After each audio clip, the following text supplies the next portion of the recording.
So I was playing my acoustic guitar this morning, and I realized I hadn't changed the strings in a while, and it was feeling like it was time to do so. I can give you a couple indicators onto when it might be time to do that.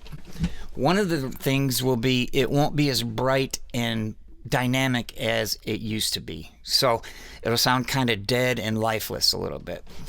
Another thing is that it'll feel kind of dingy. You know, you can wipe it down after you play it every time and stuff, but over time the strings just get that way. If you're constantly having to tune your guitar, like if you feel like you have to tune it all the time, that's another indicator that you need to change your strings out. And finally, it can get to the point to where it'll be out of intonation. So it won't stay in tune with itself no matter what you do. And that's finally when you really realize you have to change your strings out.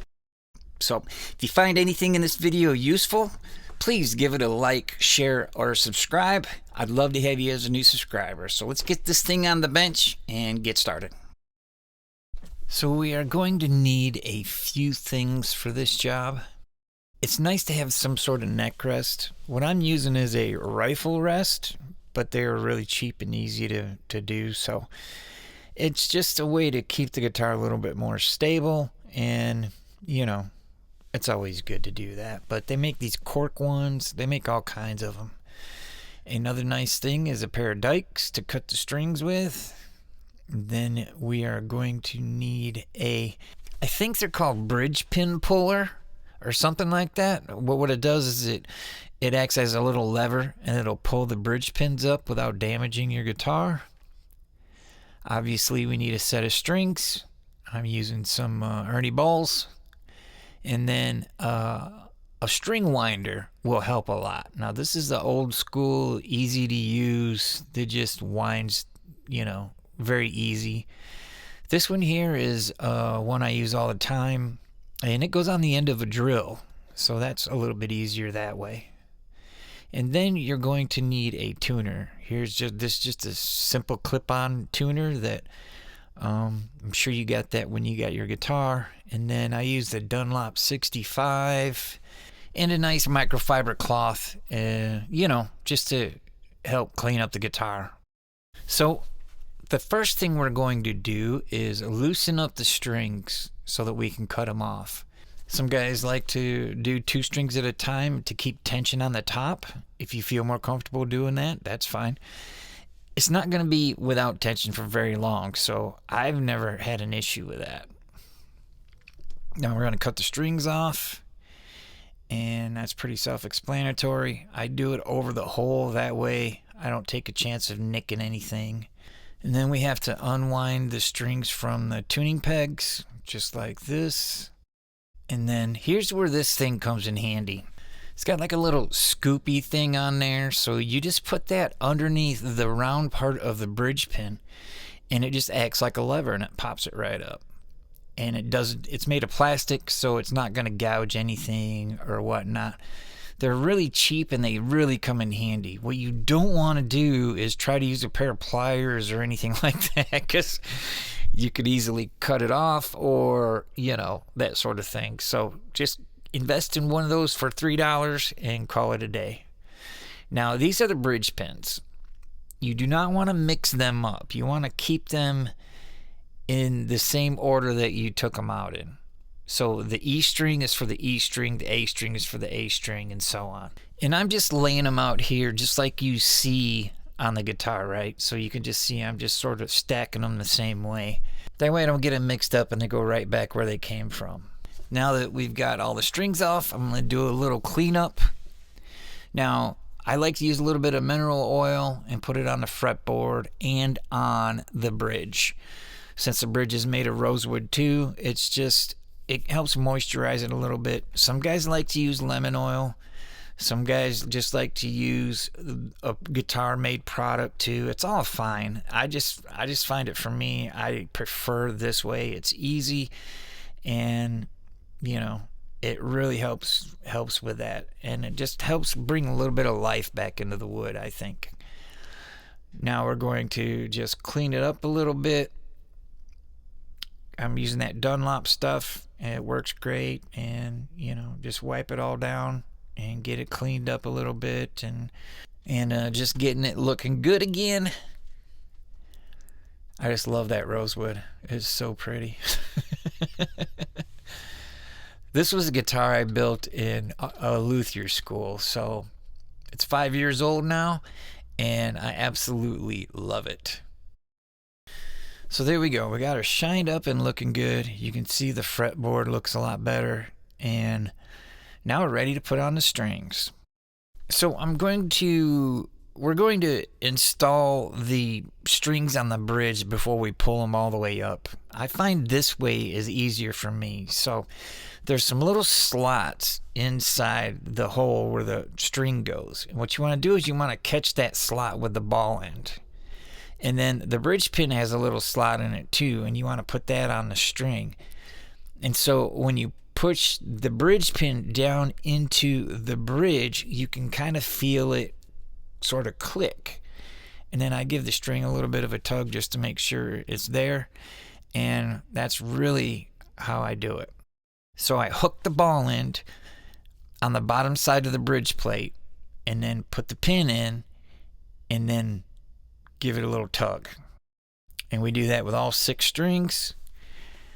And that way everything's tight and you don't take a chance of the bridge pin popping back out, because some people have had the string way too deep inside there, and that will happen if you do that. You know what I mean? Like when you go to tune it up, it'll pull right out, pull right through. So now it's time to install the string on the tuners.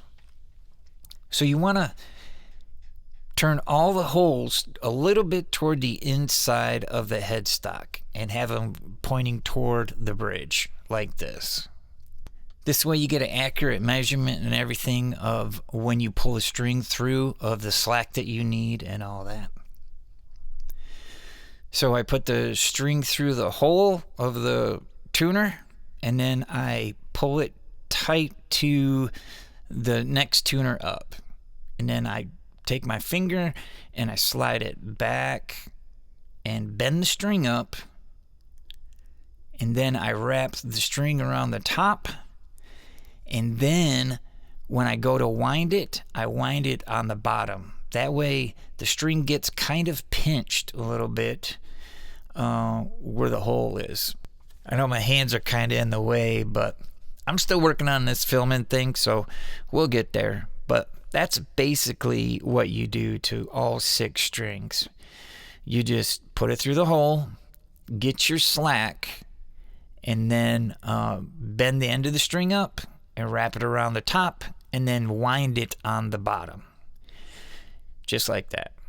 Now for the 3rd string, where I don't have a tuning peg to measure the slack from, I just use the top of the headstock. It's about the same. And then that's what it should look like. There should be 2.5 to 3 wraps and no overlapping on the winds. They should just be like that. So let's do all 6 of them and get this going. It's a little weird at first too, like if you first start doing it, because you feel like you need 3 hands. You know what I mean? But once you do it a few times, then you'll start to get the hang of it. So once again, we will pull the string through, get our slack, bend the end of the string up, wrap it around the top, and wind it with the bottom. Also, you want to make sure that you're wound on the inside of the tuning peg. That way, when you're tuning it, they'll all tune the same way. Now, we just cut the ends of the strings off, and you can get it as close to the tuning peg as you want to. I'd leave a hair of it just because sometimes a string will slip a little bit. And this is what it looks like when they're all done. You can see there's no more than 3 wraps. Nothing's overlapping. I got that going through the top and the bottom, so the string's pinched a little bit. And when you're pulling the tension on it, you don't necessarily need to tune it quite then. You can just get some tension on it to where it's making a note. And then once I get all the strings on, then I go through and tune the whole guitar, just like I'm doing here. So we're just going to get it all up to tune. And the next thing we're going to do is stretch the strings. What this does is it pulls the string tight, and it takes them winds and it makes it tighter on there. And so you're going to have better tuning stability and whatnot when you do this with your new set of strings.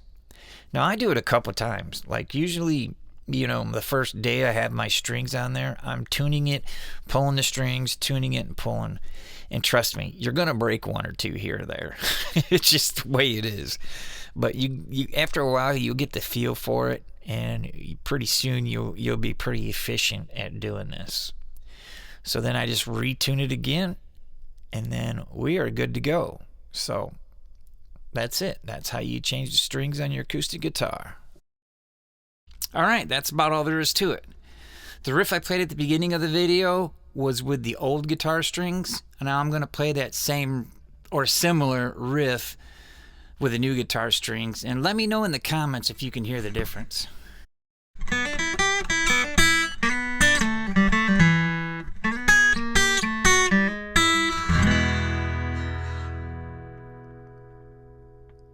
Thank you for watching. Have a wonderful, wonderful week.